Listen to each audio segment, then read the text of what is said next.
Donc on est content d'accueillir aujourd'hui Baptiste Maille, qui est praticien hospitalier dans l'équipe du professeur Deharo, l'équipe de rythmologie qui nous aide notamment pour toutes les interprétations de CG anormal pour les prescriptions d'hydroxychloroquine. Donc merci Baptiste.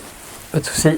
Bonjour à tous, merci de me donner l'opportunité d'aborder un peu ce sujet qui nous a beaucoup rapprochés ces derniers mois, effectivement, qui est un problème de médecine clinique et qui touche à peu près tous les praticiens, tant la pharmacologie et le lien avec le QT long est une chose assez vaste et très très large. Donc l'objectif de cette approche, on va dire, essayer de donner une approche la plus générale et la plus complète possible sur un QT long. Bien évidemment, c'est sur un électrocardiogramme. Comment est-ce qu'on arrive à faire ce diagnostic de QT long? Bon, simple, hein, c'est-à-dire que c'est d'abord lié effectivement à un temps de repolarisation qui est allongé, lié à un temps d'action du potentiel d'action, de la repolarisation du potentiel d'action qui est prolongé. C'est par exemple ce qu'on voit sur cet électrocardiogramme, typiquement avec vraiment un allongement très franc. Donc là, c'est des allongements pathologiques, hein, bien au-delà de 500 millisecondes, à près de 600 millisecondes hein, sur cet électrocardiogramme du temps de repolarisation qui est défini par le début de la dépolarisation ventriculaire, début du QRS, jusqu'à la fin de l'onde T. Le risque, bien évidemment, un QT long en soi, c'est pas forcément très grave, mais c'est sûr que ce qu'on a en arrière-pensée, et on verra que QT long ne veut pas forcément dire allongement, veut pas forcément dire systématiquement torsade de pointe, hein, c'est beaucoup ce qu'on a reproché. On va voir qu'il y a des médicaments qui sont capables d'allonger le QT, c'est une chose, mais qui certains seulement semblent être capables de donner des torsades de pointe, donc torsades de pointe définies par des tachycardies à QRS large, initialement qui sont non soutenues et qui deviennent rapidement soutenues dans des contextes très particuliers d'hypokaliémie qui sont associés au QT long. Le QT long en soi seul n'est pas suffisant au diagnostic de torsade de pointe et c'est pas forcément le QT long seul qui va donner la mort subite. Donc comment est-ce qu'on le mesure effectivement? Donc c'est des choses que du coup vous êtes tous à mon avis depuis ces derniers mois très familiers avec ça, mais l'idée c'est vraiment il est plutôt recommandé de les mesurer dans des dérivations D2 ou V5, d'accord, V5 ou V6, mais c'est D2 ou V5, c'est ce qui est recommandé, début du QRS, fin de l'onde T. La technique recommandée, c'est la technique de la tangente, c'est-à-dire qu'il faut dessiner sur l'électrocardiogramme, c'est une des seules causes pour lesquelles on a le droit de dessiner sur un électrocardiogramme, sinon on n'est pas censé écrire dessus, mais l'idée c'est qu'on est, pour mesurer la tangente, on a le droit de dessiner une tangente qui va descendre le long de l'onde T pour mesurer cette fin de repolarisation. Il faut absolument y appliquer une formule afin d'associer ça au RR, c'est-à-dire à la fréquence cardiaque. Si la fréquence cardiaque s'accélère, le QT mécaniquement se raccourcit, la repolarisation se raccourcit lorsque la fréquence cardiaque s'accélère. À l'inverse, si la fréquence cardiaque se ralentit, la bradycardie, et on va voir que c'est une des causes, un des facteurs favorisant la survenue de la torsade de pointe, c'est la bradycardie qui mécaniquement, bradycardie, allongement du temps de repolarisation et donc allongement du QT. Donc il faut toujours utiliser, alors la formule qui est recommandée c'est la formule de Bazet, c'est celle que nous on a utilisée dans les études qu'on a fait ensemble, c'est celle qui est la plus péjorative en tout cas pour le QT, pour avoir une mesure la plus péjorative possible. Certaines petites situations un petit peu plus complexes que vous avez forcément rencontrées. Une repolarisation, elle n'est pas toujours aussi simple que celle qu'on voit ici, c'est-à-dire qu'il n'y a pas toujours une grande onde T facile à mesurer avec une tangente qui se mesure facilement. Assez souvent, il y a des situations un peu plus complexes où notamment il va y avoir une onde U ou alors des ondes T qui vont être négatives. Donc voilà, là c'est juste une diapo pour montrer les différentes possibilités de mesure de la tangente. C'est nous ce qu'on fait en pratique quotidienne quand vous nous envoyez un électro pour mesurer SQT. C'est ce qui rend probablement de temps en temps la mesure automatique pas toujours évidente.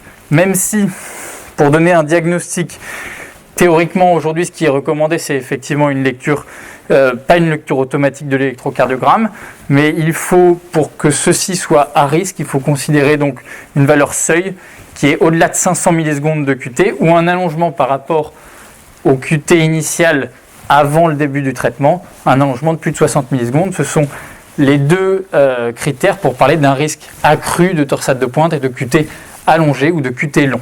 Okay, donc on peut partir d'un QT à 400, arriver à 460, on a un allongement pathologique du QT, il y a un risque de torsade de pointe. Si dès le début on est à plus de 500 millisecondes, même si l'allongement n'est pas forcément progressif, on est sur un risque majeur également de QT lent, de torsade de pointe, puisque c'est ça qui nous intéresse. La théorie, c'est sur un électrocardiogramme 12 dérivations. On l'a vérifié ces derniers mois et on l'a montré dans l'étude qu'on a publiée ensemble sur la mesure automatique via les montres WeSings, une mesure qui nous permet de vérifier qu'une mesure faite par intelligence artificielle sur une montre connectée est au moins aussi performante que la mesure faite manuellement par un cardiologue sur un électrocardiogramme 12 dérivations. Donc aujourd'hui, la valeur seuil c'est 500 millisecondes, c'est un allongement de plus de 60 millisecondes et ça peut se faire. En plus, c'est quelque chose qu'on a vérifié, ça peut se faire sur ces montres puisque c'est des choses qui sont validées. Tous les appareils automatiques ne le sont pas. Là, c'est bien une intelligence artificielle avec un réseau de neurones connectés. C'est pas uniquement un algorithme implanté dans une machine. Donc, c'est vraiment des choses qu'il faut, à mon sens, tester. Je sais que vous utilisez pas mal les algorithmes automatiques des ECG 12D que vous avez en bas. C'est des choses qui, à mon sens, doivent être continuées à être faites, mais validées par nous derrière, lorsque notamment il y a un allongement du QT. Donc, deux possibilités. Le CG12D, c'est la référence, mais de plus en plus, à mon avis, on va pouvoir aller vers des mesures automatiques. Alors, de contexte, on va plutôt nous s'attacher au contexte du QT long iatrogène, mais dans tous les cas, là, on ne va pas y passer des heures, mais c'est la physiopathologie. Qu'est-ce que c'est ? C'est une anomalie du potentiel d'action, une anomalie de la repolarisation du potentiel d'action. Et dans l'immense majorité des cas, la cause, quand c'est une cause iatrogène, alors on a dépisté certains QT longs congénitaux, on a vu, la prévalence c'est à peu près 1 sur 2500. Sur l'étude initiale où on avait regardé les 500 premiers patients à qui vous aviez donné de la chloroquine, on avait dépisté un QT long. Donc 1 sur 500, on avait regardé les 500 premiers patients, 1 sur 500 c'était beaucoup, mais voilà, la prévalence classique du QT long congénital c'est 1 sur 2500, donc c'est quelque chose qui est très rare, ce qui n'a rien à voir avec le QT long iatrogène, où on va avoir soit un allongement au-delà de 500 millisecondes ou un allongement de plus de 60 millisecondes par rapport au départ, après l'introduction d'un traitement médicamenteux. Donc là on va plutôt s'attacher à la cause iatrogène, en sachant que la cause iatrogène, dans l'immense majorité des cas, c'est un défaut de fonction du canal correcteur potassique. Et donc, canal correcteur potassique qui, après l'entrée massive de sodium dans la cellule, qui correspond à la dépolarisation initiale, on va avoir un canal correcteur qui va faire rentrer du potassium progressivement, sortir du potassium pour corriger cette dépolarisation. Donc ça, on comprend bien que s'il y a des troubles ioniques, notamment sur le plan de la kaliémie, eh bien ça va impacter directement ces temps de repolarisation, et ça va être encore une fois un des facteurs favorisants qu'on va voir juste derrière. Donc, je le disais en introduction, le QT long, c'est une chose, ok, c'est ce qu'on voit sur la diapo en haut à gauche. On a un allongement du temps de repolarisation du potentiel d'action. Ça, en soi, qu'est-ce que ça veut dire ? Ça ne veut pas forcément dire grand-chose. En revanche, rappel de cours d'électrophysiologie, mais ce temps de repolarisation, il est important puisque il y a ce qu'on appelle une période réfractaire relative pendant laquelle la cellule peut encore être à nouveau dépolarisée. Et cette période réfractaire relative, c'est la période pendant laquelle la cellule est extrêmement vulnérable. Si vous augmentez cette période réfractaire relative, il y a plus de chances qu'il y ait ce qu'on appelle des post-dépolarisation précoces qui arrivent dans cette zone et qui puissent déclencher derrière des torsades de pointe. C'est hyper important de comprendre ça, puisque ensuite, il y a certes l'inhibition du canal correcteur potassique, on l'a vu, on va certes avoir un temps d'allongement, un allongement du potentiel d'action qui va être plus long, mais tous les médicaments qui vont allonger le QT ne vont pas forcément être capables de donner une torsade de pointe. La torsade de pointe, elle va surtout être liée en fait, au fait que pour des contextes cliniques particuliers, on va le voir juste après, ou pour des médicaments spécifiques, ce temps de repolarisation, il va surtout être hétérogène au sein du myocarde, avec 3 couches, la couche épicardique, la couche endocardique et la couche médiane, où vous allez avoir des temps de repolarisation qui vont être différents. Et ça, pour nous, en électrophie, c'est typiquement les facteurs favorisants de mécanismes de réentrée, avec ce gradient transmural. Et ça, c'est vraiment des choses que tous les médicaments ne vont pas pouvoir donner, et ce n'est pas seulement un allongement du QT qui va être lié à ça, il faut vraiment qu'il y ait une prédisposition spécifique. Donc, sur le plan purement pharmacologique et le lien avec la médication, il va forcément avoir un paramètre lié au traitement lui-même. Plus la concentration plasmatique va être importante, plus l'effet sur le canal correcteur potassique va être important. Donc bien évidemment, chez un patient qui va être en insuffisance rénale, ou alors lorsqu'il va y avoir des polymédications, ou lorsque l'administration va être faite en intraveineux, il y a toujours plus de risques. Et après, bien sûr, c'est le terrain qui va être nécessairement à explorer chez le patient. C'est-à-dire qu'on sait que chez les femmes, elles sont beaucoup plus à risque de faire du QT long. Chez les gens de plus de 65 ans, toute pathologie cardiaque sous-jacente, en premier lieu l'ischémie, et c'est surtout ce qu'on va regarder, elle va avoir un lien sur la repolarisation. La biologie, bien évidemment, on l'a déjà un petit peu abordé, mais toute dyskaliémie, hypomagnésémie, insuffisance rénale ou insuffisance hépatique, ça va avoir un lien soit sur le temps de repolarisation, soit sur la concentration plasmatique du médicament. Et la bradycardie, on l'a déjà évoqué juste avant. Si vous avez une bradycardie, vous avez forcément un allongement du QT et donc plus de risques de faire des torsades de pointe derrière. Donc un contexte lié au médicament, mais aussi, et vous le faites systématiquement, c'est pour ça que souvent on vous demande le terrain du patient, parce que même pour interpréter un QT long, pour nous c'est important. Le terrain du patient, c'est primordial avant d'instaurer son traitement. S'il faut faire une liste des médicaments iatrogènes qui sont connus pour être potentiellement liés à un allongement du QT, cette liste elle n'est pas du tout exhaustive, il y a plusieurs sites qui sont disponibles et il faut le vérifier. Ce qui semble intéressant pour nous, c'est surtout la polymédication, et il y a quand même pas mal de traitements que vous allez utiliser dans la pratique courante du Covid qui vont être liés à, en tout cas à un moment donné, certains cas cliniques qui ont reporté certes des QT longs, mais aussi des possibilités de torsade de pointe, parmi laquelle la chloroquine est bien sûr présent, et l'azithromycine aussi, ou les macrolides en tout cas plus généralement, ils sont aussi représentés. Donc ça c'est pour la médication. Les facteurs favorisant un tout petit peu de physiopathologie et sur la prolongation du QT, hyper important avec le contexte sympathique et parasympathique.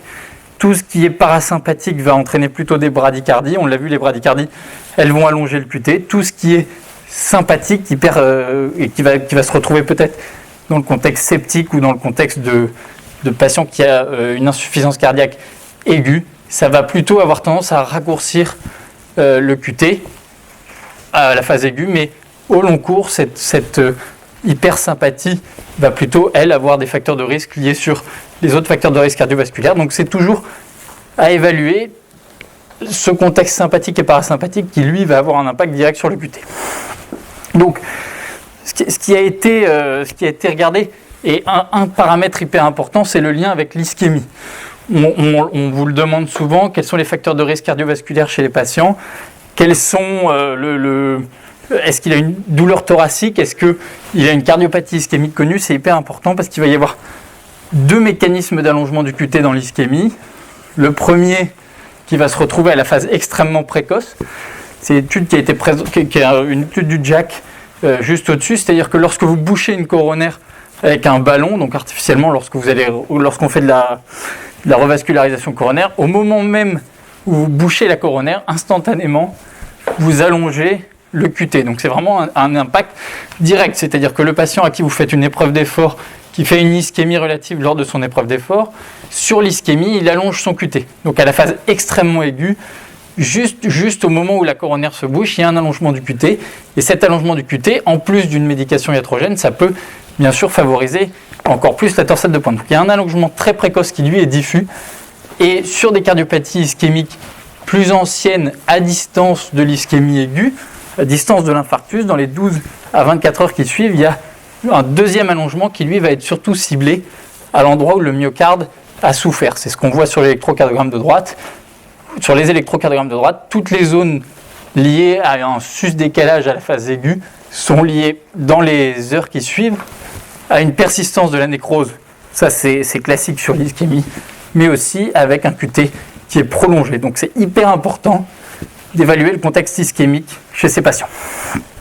Comment est-ce qu'on peut prendre un petit peu l'intégralité de ces facteurs de risque et essayer d'évaluer, et nous c'est ce qu'on fait en fait, je pense qu'on ne s'était pas forcément initialement basé là-dessus, mais en tout cas nous c'est ce qu'on a fait, et c'est ce qu'on a fait sur les 500 premiers patients qu'on avait évalués ensemble, pour évaluer l'ensemble des facteurs de risque qu'on avait évoqués, pour essayer de donner un score. Donc là, c'est le Tisdale Score qui est basé sur des patients plutôt admis en soins intensifs, pas en réanimation, mais plutôt en soins intensifs.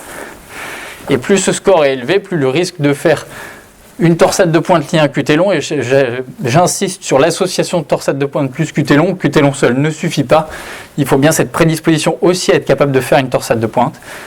Eh bien, vous avez plus de risque de faire une torsade de pointe. Donc, ces facteurs de risque, et c'est ceux qu'on regarde systématiquement, c'est les personnes plus âgées, les femmes, bien sûr le traitement diurétique qui, lui, va avoir un impact à la fois sur la kaliémie et sur le patient qui est en insuffisance cardiaque, ça va être lié aussi. La kaliémie basse, on en a parlé juste avant. Le fait que de base, le patient parte avec un QT déjà prolongé au-delà de 450 millisecondes qui permet de faire le diagnostic de QT long chez l'homme et chez la femme, ainsi que l'infarctus, l'ischémie aiguë, on en a parlé. Le contexte de sepsis, mixte à mon avis, pour avoir un petit peu plus approfondi, il note que c'est un facteur de risque. Pourquoi ? Parce que le sepsis grave va avoir une atteinte cardiologique associée. Donc c'est plutôt l'atteinte de la cardiopathie liée aux catécholamines qui serait en lien avec le facteur favorisant du sepsis lié au QT long. Ensuite, l'insuffisance cardiaque, on l'a dit, puisque toute pathologie cardiaque sous-jacente va avoir une altération de la repolarisation du myocarde et donc va favoriser un peu plus les torsades de pointe. Et bien sûr, si vous utilisez 2, 3, 4 traitements qui prolongent le QT, bien évidemment, les facteurs de risque sont plus importants. Donc pour résumer, le diagnostic qui se fait sur un ECG, de plus en plus il se fera à mon avis sur des mesures automatiques en monodérivation, pourquoi pas avec les montres connectées. Le mécanisme électrophysiologique, c'est bien un allongement du QT qui va être hétérogène dans les différentes zones du myocarde, par inhibition majoritairement du canal IKR. Et sur le plan pharmacologie, c'est fonction du médicament utilisé, de sa pharmacodynamie, avec des facteurs favorisants qui sont bien établis, qu'il faut rechercher de manière systématique. Et de notre expérience, en tout cas locale, je ne crois pas qu'on ait eu de mort subite ou d'arythmie prolongée chez aucun des patients. En tout cas, on a dépisté certaines cardiopathies sous-jacentes. On a, à juste titre, je crois, pas instauré certains traitements chez des patients à qui on a révélé qu'il y avait des cardiopathies sous-jacentes, des choses comme ça. Mais de notre expérience locale, je n'ai pas vu d'anomalie rythmique ou de torsade de pointe liée à la chloroquine. Certaines études l'avaient annoncé, bien évidemment, mais ils ont beaucoup prescrit la chloroquine chez des gens âgés qui avaient déjà des traitements qui allongent le QT type cordarone ou autres traitements antiarythmiques. Donc forcément, si vous mettez tous les facteurs de risque ensemble, à un moment donné, vous allez faire de la torsade de pointe, mais il faut un peu le chercher. Je crois qu'ici, en tout cas, au-delà de la surveillance et de l'électro qu'on a fait initialement, on a aussi su le donner ou pas le donner chez certains patients qu'on considérait à risque. Voilà.